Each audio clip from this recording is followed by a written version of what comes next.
Dear students, আমার চলো পড়ি চ্যানেলে তোমাদেরকে সবাইকে ওয়েলকাম। আমরা the man who planted trees এই চ্যাপ্টারটার সেকেন্ড পার্ট পড়েছিলাম। আজকে আমরা পড়ব থার্ড পার্ট। এটা ভীষণই ইন্টারেস্টিং, কিন্তু এই পার্টটা খুব ভালো করে এই পার্টটা বুঝতে হবে, কারণ তা না হলে অন্ধকার থেকে যাবে এই পার্টের মধ্যে। আমরা সেকেন্ড পার্টে যেটা পেয়েছিলাম, এলজিয়েট বোফিয়ারের সঙ্গে তিনি একটা দিন কাটিয়ে ফেললেন এবং তিনি তাকে ঘুরিয়ে ঘুরিয়ে সব দেখালেন এবং বললেন, আমার ইচ্ছে হলো যে এই মৃত এলাকাটাকে সতেজ করতে গেলে গাছ লাগাতে হবে, তাই আমি একের পর এক গাছ লাগানোর ডিসিশন নিয়েছি বা পরিকল্পনা করেছি। We parted the next day, তার মানে তিনি সেই দিন গোটাই কিন্তু এলজেড বোফিয়ারের সঙ্গে তিনি থাকলেন। তারপর পরের দিন নেক্সট ডে তিনি তার সঙ্গে পার্ট হয়ে গেলেন, মানে সেপারেট হয়ে গেলেন, তিনি চলে গেলেন। The next year the war came, পরের বছর যুদ্ধ শুরু হলো। এখানে পরের বছর যুদ্ধ শুরু হলো বলতে এখানে ফার্স্ট ওয়ার্ল্ড ওয়ারের কথা বলা হয়েছে, প্রথম বিশ্বযুদ্ধ। In which I was engaged for 5 years, আর এই যুদ্ধে আমি এক টানা 5 বছর এনগেজড ছিলাম, যুক্ত ছিলাম। With the war behind me, আর যুদ্ধকে পিছনে ফেলে I had a great desire to breathe a little pure air, তারপর আমার মনে হলো, মানে যখন যুদ্ধ শেষ হলো তখন তার মনে হলো যে এই যুদ্ধে প্রচুর পরিমাণে বারুদের গন্ধ ইত্যাদি ইত্যাদিতে পলিউশন বেড়ে গিয়েছে, একটু বিশুদ্ধ বাতাস তিনি পান করতে চান। আর সেই জন্য I had a great desire to breathe a little pure air, তিনি বিশুদ্ধ বাতাস পান করতে চাইলেন। And I set out again, আর আবারও তিনি নতুন করে যাত্রা শুরু করে দিলেন। অ্যালং দ্য ট্রেল, ট্রেল মানে সেই চিহ্ন ধরে, থ্রু দ্যাট ডিজার্টেড কান্ট্রি, অর্থাৎ সেই চিহ্ন ধরে তিনি সেই ডিজার্টেড পরিত্যক্ত কান্ট্রিতে তিনি প্রবেশ করলেন। The land had not changed, সেখানে গিয়ে তিনি দেখলেন সেই এলাকাটা বিন্দু মাত্র পরিবর্তন হয়নি। Even since the day before I had thinking about the shepherd who planted trees. Even since the day before বলছে এমনকি আগের দিন থেকেই আমি ভাবতে শুরু করেছিলাম সেই লোকটার সম্পর্কে। তার মানে তিনি যখন আসছিলেন রাস্তায়, ঠিক তার আগের দিন থেকেই এই লোকটার সম্পর্কে তিনি ভাবতে শুরু করেছিলেন। কোন লোকটা? Elzeard Bouffier. I had been thinking about the shepherd, সেই মেষপালক সম্পর্কে, হু প্ল্যান্টেড ট্রিজ, যিনি গাছ লাগাচ্ছিলেন, যে তিনি কেমন আছেন, তিনি আদৌ ওখানে আছেন কি নেই, তিনি বেঁচে আছেন কিনা, ইত্যাদি ইত্যাদি অনেক কিছু তিনি ভাবছিলেন। এখানে একটা কথা বলি, তিনি বললেন যে এখানে আমি এসে দেখলাম the land had not changed, ল্যান্ডের কোনো রকম পরিবর্তন হয়নি। আমি মানেটা পরে বুঝিয়ে দিচ্ছি একটু পরে। তিনি বলছেন 10,000 oaks I had said to myself, I had said to myself, কথা মানে হচ্ছে আমি মনে মনে বললাম যে 10,000 oaks, অন্তত পক্ষে 10,000 গাছ, must really take up a lot of space, জন্মাতে গেলে অনেকটাই জায়গা ধারণ করবে। 10,000 গাছের কথা কেন উঠে এলো? দেখো, প্রথমে ভাবতে হবে তিনি প্রথম 3 বছরে লাগিয়েছিলেন 20,000 মতো গাছ, মানে 1 লক্ষ গাছ লাগিয়েছিলেন, তার মধ্যে 20,000 মতো গাছ ওখান থেকে বেরিয়েছিল। এবার তার মধ্যেও হয়তো সমস্ত গাছ বড় হয়ে ওঠেনি, হতে পারে। অথবা হয়তো এমনটা তিনি বলতে চাইছেন যে তিনি এখানে আসার পরে, মানে আসার পর মানে এলজিয়েট বোফিয়ারের কাছ থেকে নিজের দেশে ফিরে আসার পর তিনি সেখানে কয়েক বছর ছিলেন, থাকার পর যখন রিটার্ন যাচ্ছেন আবার ওখানে, তখন মিডিলে অনেকগুলো বছর চলে গিয়েছে। সেই অতগুলো বছরের মধ্যে কম করেও তো 10,000 গাছ নিঃসন্দেহে জন্মাবে, এটা তিনি কম করেও ভাবছেন। যদিও 3 বছরে তিনি 20,000 গাছ 20,000 গাছ তার হাত থেকে বেরিয়ে এসেছিল। তাই তিনি আনুমানিক হিসেবে বলছেন কেটে ছেটে সবকিছু বাদ দিয়ে যদি 10,000ও ধরি আমি, তাহলে কম করেও অনেকটা জায়গা আরো বেড়ে গিয়েছে। When I met Elizabeth Bouvier this time, আর এইবার যখন আমি এলজিয়ার বোফিয়ারের সঙ্গে আবারও সাক্ষাৎ করলাম, I found that, আমি দেখলাম যে the war had not disturbed him at all, যুদ্ধ তাকে বিন্দু মাত্র ডিস্টার্ব করতে পারেনি। এ কথাগুলো কেন বলা হলো যুদ্ধ তাকে ডিস্টার্ব করতে পারেনি? আবার আগের লাইনে আমরা পেয়েছি যেটা সেটা হচ্ছে the land had not changed, অর্থাৎ ল্যান্ডের কোনো রকম পরিবর্তন হয়নি। কেন বললেন? তার কারণ কোনো জায়গায় যদি যুদ্ধ শুরু হয় তাহলে সবচেয়ে বড় প্রবলেম হচ্ছে সেখানে জনজীবন বিপর্যস্ত হয়ে যায়। সাপোজ ধরো আমাদের এখানে যদি যুদ্ধ হয় তাহলে উপর থেকে বোম টোম পড়বে, মিসাইল টিসাইল পড়বে, অনেক মানুষ মারা যাবে, বাড়িঘর ভাঙবে, তাহলে আমাদের জীবন আমাদের বিপন্ন হয়ে যাবে। কিন্তু যে জায়গা ধরো ফাঁকা, টোটালি ফাঁকা, কিছুই নেই, সেখানে বোম ব্লাস্টিং কেন হবে? কেন অন্য কান্ট্রি এসে মিসাইল সেখানে ব্লাস্ট করবে? কারণ সেখানে মিসাইল যদি ব্লাস্ট করা হয় তাহলে কোনো মানুষই তো মরবে না। তাহলে অন্য কান্ট্রি যদি সেখানে মিসাইল ব্লাস্ট করে তাহলে সেই মিসাইলের যা দাম সেটাই তো উঠবে না, তাদের পুরোপুরি লস। আর জনজীবন এখানে কোনো রকমভাবে ডিস্টার্ব হয়নি কেন বলছে? কারণ যুদ্ধের সময়ে একটা প্রবলেম ক্রিয়েট হয়। এই ধরো সাপোজ রাত্রেবেলায় যখন অন্য কান্ট্রি অন্য একটা কান্ট্রির উপরে মিসাইল হানা করে বা বোম ব্লাস্ট করে, তখন তারা ধরো তোমার মিসাইল নিয়ে যখন আসে, তখন যে কান্ট্রির উপরে মিসাইলটা ব্লাস্ট করবে তারা আগে থেকে যদি বুঝতে পারে, তারা নির্দেশ দিয়ে দেয় সমস্ত লোকজনদেরকে সেখানকার, যে আপনারা সবাই বাড়ি ঘরে জানালা বন্ধ করে দিন, আপনারা পুরোপুরি অন্ধকারের মধ্যে থাকুন, কোনো লাইট জ্বালাবেন না। কেন জানো? কারণ লাইট যদি জ্বালানো হয় তাহলে সেই লাইটের ছটা বাইরে বেরোবে, আর তখন তারা অলরেডি বুঝতে পারবে, কারণ আলোটা অনেক দূর পর্যন্ত যায়, ছড়িয়ে পড়ে, তোমরা জানো। তাই তারা সহজেই বুঝতে পারবে এখানে যদি এত আলো জ্বলে তার মানে এখানে বসতি আছে, আর বসতি থাকলে তাদেরকে হত্যা করার জন্যই তো মিসাইল ব্লাস্টিং হবে, তাই নয় কি? আর সেই জন্য তখন ব্লাস্ট করবে। আর সেই জন্যই বলা হয় যে বাড়িঘর সব অন্ধকার করে দিতে। এমনকি খাওয়া পড়া থেকে শুরু করে সব কিছুরই প্রবলেম হয়, জল পাবে না, খাবার পাবে না, অনেক প্রবলেম হয়। তাই জনজীবন নানানভাবে ব্লাস্ট হয়। যদিও টমাস হার্ডি তার in time of the breaking of nation কবিতায় বলেছিলেন যে জনজীবন বিপর্যস্ত হলেও যুদ্ধে 3টে জিনিস কোনোদিন বিপর্যস্ত হয় না যুদ্ধে। সেটা হচ্ছে মানুষের ভালোবাসা, ফার্মিং, আর মানুষের ডেলি অ্যাক্টিভিটিস অর্থাৎ খাওয়া দাওয়া ইত্যাদি ইত্যাদি। ঠিক আছে, এই 3টে জিনিস। তা যাই হোক না কেন, এবার তিনি যেহেতু এখানে জনশূন্য অবস্থায় একটা ডিজার্টেড এলাকায় আছেন, তাই সেখানে ব্লাস্টিং হওয়ার কোনো চান্সই নেই। আর সেই জন্যই বলা হচ্ছে তিনি কোনো রকম ডিস্টার্ব ফিল করেননি, আপন মনে গাছ লাগিয়ে দিয়েছেন। আশা করছি তোমাদের পরিষ্কার। দেখো বলছেন,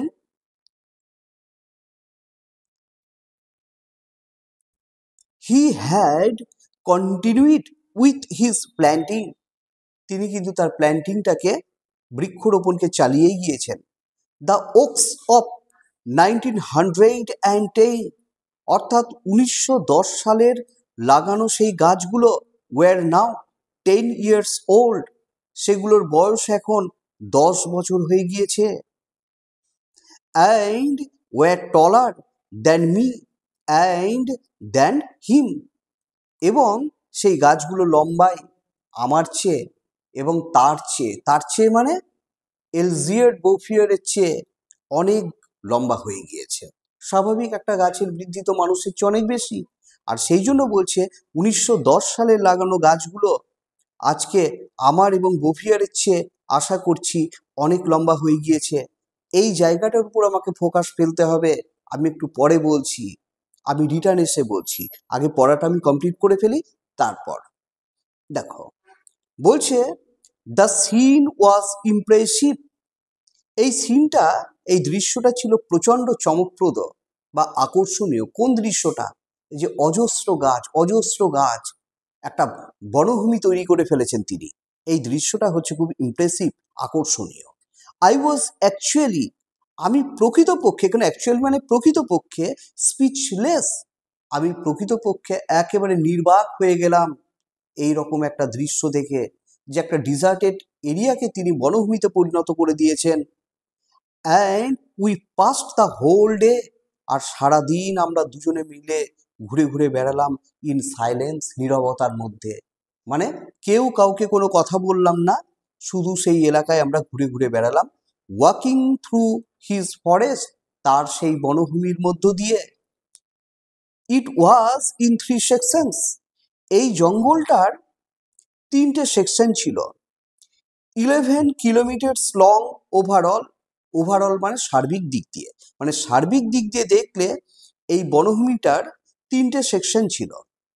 and at its widest point, আর এর সব দিক মানে ওয়াইডেস্ট মানে সবচেয়ে বেশি চওড়া যে দিকটা, সেই দিকটা ছিল 3 কিলোমিটার্স ওয়াইড। তাহলে কি পেলাম আমরা? লম্বাই ছিল 11 কিলোমিটার আর চওড়াই ছিল সেটা 3 কিলোমিটার, এবং সেটা 3টে সেকশনে বিভক্ত ছিল। যে ফরেস্টটা তিনি বানিয়েছিলেন, সেই ফরেস্টটা হচ্ছে তোমার 11 কিলোমিটার লম্বাই ছিল, মানে দৈর্ঘ্যে 11 কিলোমিটার, আর প্রস্থে ছিল সেটা 3 কিলোমিটার। ক্লিয়ার? আর 3টে সেকশনে বিভক্ত ছিল। সেকশন মানে হচ্ছে, এই ধরো যে কালো যে অংশগুলো দেখছো, তো এই কালো অংশগুলো হচ্ছে তোমার হেঁটে যাতায়াত করার জন্য রাস্তা, ঠিক আছে? আর মাঝখানে গাছ, তাহলে দুই দিকে গাছ, মাঝখানে রাস্তা, আবার দুই দিকে গাছ, মাঝখানে রাস্তা, আবার দুই দিকে গাছ, মাঝখানে রাস্তা। এই মাঝখানের এই যে রাস্তাগুলো তোমরা দেখতে পাচ্ছ, এগুলো হচ্ছে সেকশন। তাই এটা 1টা 2টো 3টে, এরকম ভাবে 3টে সেকশনে এটা বিভক্ত ছিল। তুমি এটাকে বাদ দিয়ে দিতে পারো, ঠিক আছে? তা 3টে, একটাকে তুমি বাদ দিয়ে দাও। তা 3টে সেকশনে গাছটা বিভক্ত ছিল। 1টা সেকশন, 2টো সেকশন, 3টে সেকশন, ঠিক আছে? তা তুমি এটাকে বাদ দিয়ে দাও টোটালি এই পোর্শনটাকে। এনাও 3টে সেকশনে এটা তৈরি ছিল। এখন এই জায়গাটা তোমার 11 কিলোমিটার দৈর্ঘ্য এবং 3 কিলোমিটার প্রস্থ। তাহলে টোটাল যে জঙ্গলটা ছিল, জঙ্গলটা হচ্ছে দেখো 11 × 3 সমান হচ্ছে 33 বর্গ কিলোমিটার, স্কোয়ার কিলোমিটার, বর্গ কিমি। তার মানে আমরা কি পেলাম? তিনি যে জঙ্গলটা নির্মাণ করেছিলেন, সেই জঙ্গলটা হচ্ছে টোটাল 33 কিলোমিটার, ঠিক আছে? বর্গ কিলোমিটার, 33 কিলোমিটার নয়, 33 বর্গ কিলোমিটার এই জঙ্গলটার ক্ষেত্রফল। যে গাছগুলো লাগানো শুরু হয়েছিল, সেগুলোর বয়স হচ্ছে এখন 10 বছর ওল্ড। 10 বছর ওল্ড মানে 1920। তার মানে আমরা শিওর 10 বছর ওল্ড মানে 1920। তার মানে আমরা পাচ্ছি যে তিনি এখানে এসেছিলেন 1920 সালে। আমরা একেবারে নিশ্চিত 1920-তে তিনি এখানে এসেছিলেন। পরিষ্কার? তাহলে যদি প্রশ্ন করা হয় ন্যারেটার এখানে কত সালে এসেছিলেন, প্রশ্নের উত্তর হচ্ছে 1920 সালে। কি করে বললাম 1920 সাল? কারণ 10 বছর বয়স তার, তাহলে 1920। দেখো মিলে যাচ্ছে। আমরা প্রথম দিন আলোচনা করেছিলাম যে 1953 সালে এই গল্পটা পাবলিশ হয়, এবং 40 বছর আগে, তাহলে -40, তাহলে 1913 সালে তিনি এখানে ছিলেন। 1913 সালে তিনি এখানে ছিলেন। তাহলে এলজিয়েট বোফিয়ারের সঙ্গে তার দেখা হয়েছিল, কিন্তু 1913-তে এলজিয়েট বোফিয়ারের সঙ্গে তার এই জঙ্গলে তিনি ঘুরে ঘুরে বেরিয়েছিলেন 1913-তে। তাহলে 1910 কোথা থেকে এলো? কারণ এলজিয়ার বোফিয়ার কিন্তু নিজের মুখেই বলেছেন যে আমি 3 বছর ধরে এখানে গাছ লাগাচ্ছি। তাহলে 10-এ যদি তিনি গাছ লাগানো শুরু করেন, এই যে 10, তাহলে স্বাভাবিকভাবে 3 বছর 1913 হয়। ক্লিয়ার? তাহলে 1913-তে তিনি এখানে ছিলেন, আর 1910 সালে লাগানো গাছগুলোর বয়স হচ্ছে 20। পরিষ্কার? তাহলে 1920 যদি হয়, তাহলে প্রশ্ন হচ্ছে এলজিয়ার বোফিয়ার 1913-তে ছিলেন, আর দেখো সাপোজ 1920, তাহলে 1920 সাল যদি হয়, যখন তিনি এখানে আবার এলেন, আর তিনি 1913-তে এখানে এসেছিলেন, তার মানে আফটার 7 ইয়ার্স, 7 বছর পর তিনি এখানে আবার এলেন। তাহলে তিনি এখানে ফিরে এলেন কততে? 7 বছর পর তিনি এখানে ফিরে এলেন। আর তিনি নিজের মুখে বলেছেন যে আমি এখান থেকে যাবার পরের বছরই আমি যুদ্ধে ব্যস্ত হয়ে পড়লাম এবং 5 বছরের জন্য ব্যস্ত হয়ে পড়লাম। দেখো, এই ফার্স্ট ওয়ার্ল্ড ওয়ার কিন্তু শুরু হয়েছিল 28শে জুলাই 1914 সালে, আর শেষ হয়েছিল 11ই নভেম্বর 1918। তার মানে 4 বছর 3 মাস 14 দিন ধরে এই যুদ্ধটা চলেছিল। তাহলে স্বাভাবিকভাবে তার সঙ্গে কিছু প্লাস করে নাও, তাহলে 5 বছরই তো হলো। ঠিক আছে? তারপর তিনি সঙ্গে সঙ্গে কিন্তু তার মানে ওখানে যাননি, কিছুদিন তিনি রেস্ট নিয়ে তারপর তিনি কিন্তু ওখানে গিয়েছিলেন। আশা করছি তোমাদের পরিষ্কার, ক্লিয়ার? বেশ। When I considered that this had all sprung মানে হচ্ছে তৈরি হওয়া। বলছে আমি যখন ভাবলাম এই গাছগুলো সব তৈরি হয়েছিল from the hands and from the soul of this one man, অর্থাৎ একজন লোকের আত্মা, মানে তার মন থেকে এবং তার নিজস্ব হাত থেকে। তার মানে এক কথায় নিজের ভালোবাসা এবং নিজের সহানুভূতি থেকে একটা মানুষের দ্বারা এই গাছগুলো তৈরি হয়েছিল, মানে জন্ম নিয়েছিল। উইদাউট টেকনিক্যাল এডস, কোনো রকম টেকনিক্যাল এডস ছাড়াই, কোনো যন্ত্রপাতির সাহায্য ছাড়াই। যন্ত্রপাতির সাহায্য মানে এখন বৃক্ষরোপণ করতে গেলে অনেক রকম জিনিস ব্যবহার করার মানুষের সুযোগ আছে। তোমার সেটা মাটি খোঁড়ার জন্য তোমার ট্র্যাক্টর হতে পারে, ফার্টিলাইজার, তারপরে দিয়ে সেটাকে আবার উর্বরতা শক্তি বাড়ানো যেতে পারে, তারপরে ফেন্স তৈরি করার জন্য সেখানে তোমার নেটের ব্যবহার করা যায়, এরকম অনেক অনেক জিনিস। তা তিনি সেগুলো কোনো কিছুই কিন্তু ব্যবহার করেননি, টেকনিক্যাল কোনো এডস ব্যবহার করেননি। তিনি একেবারে নিজের মন থেকে এবং নিজের হাত থেকে সেটাকে তৈরি করেছিলেন। ইট স্ট্রাক মি, আর এটা আমার মনের মধ্যে গেঁথে গেল, দ্যাট যে men could be as effective কথার মানে হচ্ছে কার্যকরী। বলছেন এটা আমার মনের মধ্যে গেঁথে গেল যে men could be as effective as God in domains. এখানে ডোমেন্স মানে এরিয়া, মানে এলাকা। বলছেন যে মানুষ হয়ে উঠতে পারে ঈশ্বরের সমান, আদার দ্যান ডিস্ট্রাকশন, ধ্বংসের চেয়ে। তাহলে মানেটা কি দাঁড়ালো? মানেটা হচ্ছে এই যে ন্যারেটর বলতে চাইছেন এটা আমার মনের মধ্যে গেঁথে গেল যে মানুষও ঈশ্বরের মতো সমান কার্যকরী হতে পারেন এই পৃথিবী জগতে, আদার দ্যান ডিস্ট্রাকশন, অর্থাৎ ধ্বংস ছাড়াও। তার মানে আমাদের একটা ধারণা আছে মানুষ শুধুমাত্র ধ্বংস করতে শিখেছে, আর কোনো কিছু করতে শেখেনি, মানে গাছ কাটতে শিখেছে। কিন্তু তিনি বলছেন যে আমার নিজের ব্যক্তিগত অনুভূতি থেকে মনে হচ্ছে যে মানুষ শুধু ধ্বংসই করে না, ঈশ্বরের মতো সে সৃষ্টিও করতে পারে। আর তার জ্বলন্ত উদাহরণ হলেন এলজিয়ার বোফিয়ার। তার মানে এখানে আমাদেরকে লেখক ভীষণভাবে মোটিভেট করেছেন একটা বিষয়ে, আর সেটা হচ্ছে অ্যাফরেস্টেশন, অর্থাৎ বৃক্ষরোপণের ব্যাপারে। মনে রাখবে একটা কথা, যে ওয়াঙ্গারি মাথাইয়া নামক একজন কেনিয়ার মহিলা, তিনি কিন্তু 2004 সালে এই বৃক্ষরোপণ করতে করতে একটা বিশাল একটা বনভূমি তৈরি করে দিয়েছিলেন, আর সেই জন্য কিন্তু তিনি নোবেল প্রাইজও পেয়েছিলেন 2004-এ। সুতরাং এই বৃক্ষরোপণ একটা বিশাল বড় দান আমাদের এই প্রকৃতিকে। লেখক এইভাবেই আমাদেরকে মোটিভেট করেছেন। তবে প্রথম দিন বলেছিলাম একটা কনফিউশন থেকে যাবে, সেই কনফিউশনটা এবার আমি ক্লিয়ার করে দিই। আচ্ছা বলো তো, তাহলে এই যে বারবার লেখক বলছেন আমি ব্যস্ত ছিলাম, আমি এখানে আবার ফিরে এলাম, ইত্যাদি ইত্যাদি, তাহলে এই গল্পটার লেখকের নিজের ব্যক্তিগত জীবনের ঘটনা, তাই তো? না, লেখকের ব্যক্তিগত জীবন বলে সবাই এটা ভাবতেন, কিন্তু লেখক অনেক পরে নিজের মুখে স্বীকার করেছিলেন যে এটা তার ব্যক্তিগত জীবন না, এটা তার সম্পূর্ণ একটা কল্পনা। তাই এই গল্পটা লেখকের কিন্তু একটা কল্পনা মাত্র। এখানে আই বলতে লেখক নিজে সশরীরে যাননি, এখানে একটা ইমাজিনারি ক্যারেক্টার তৈরি করেছেন।